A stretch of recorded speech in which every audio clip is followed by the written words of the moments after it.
ఆంధ్రప్రదేశ్ రాష్ట్రంలో గత 5 సంవత్సరాల నుంచి సచివాలయం వ్యవస్థ కానీ, వాలంటీర్లు కానీ, సంక్షేమ పథకాలు కానీ ప్రతి ఒక్కరికి ఇంటికి విపక్ష లేకుండా, లంచాలు లేకుండా జగన్మోహన్ రెడ్డి గారు పంపించారు. కానీ ఎలక్షన్లు దగ్గర వస్తున్నాయి. వాలంటీర్లని చూస్తే, ఈ సంక్షేమ పథకాలని చూస్తే చంద్రబాబు నాయుడు గారు ఏమీ చేయలేదు, జగన్మోహన్ రెడ్డి గారు చాలా బ్రహ్మాండంగా పరిపాలన అందించారు అని చెప్పి అనుకుంటారు జనాలు.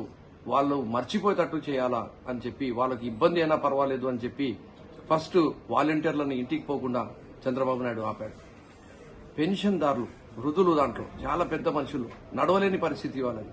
అయినా వాళ్లకు కూడా పెన్షన్ మాత్రం ఇంటికి తీసుకొని వెళ్లి ఇయ్యకూడదు వాలంటీర్ల ద్వారా అని చెప్పి మళ్ళీ అది కూడా ఆపిచ్చేశాడు. ఈరోజు చూస్తే వైఎస్ఆర్ చేయూత ఉండని, రైతు ఇన్పుట్ సబ్సిడీ ఉండని, ఆసరా ఉండని, జగనన్న విద్యా దీవెన ఉండని, ఇవన్నీ స్కీమ్స్ కి సంబంధించిన డబ్బులు కూడా విడుదల చేపియాలని చెప్పి జగన్మోహన్ రెడ్డి గారు ఇతను ఆపింటే, చంద్రబాబు నాయుడు ఆపింటే కోర్టుకు వెళ్లి ఆ నిధుల్ని విడుదల చేయాలని చెప్పి ఆర్డర్ తీసుకొని వస్తే దానిని కూడా ఈరోజు ఎలక్షన్ కమిషన్ కి ఫిర్యాదు చేసి ఆపేయడం జరిగిందంటే ఎంత దుర్మార్గంగా చంద్రబాబు నాయుడు వ్యవహరిస్తున్నాడు అనేది మనమందరం అర్థం చేసుకోవాల్సిన అవసరం ఉంది. అక్కడికి కూడా ఆగకుండా మళ్లీ ఆయనకు తొత్తుగా పనిచేస్తున్న ఒక పార్టీ నవతరం పార్టీ, ఆ నవతరం పార్టీతో కోర్టులో కూడా కేసు వేపించడం జరుగుతుంది. ఆంధ్ర రాష్ట్ర ప్రజలారా మీరు గమనించండి, జగన్మోహన్ రెడ్డి గారు ప్రతి ఒక్క పేదవానికి మేలు చేసే విధంగా పరిపాలన అందించారు.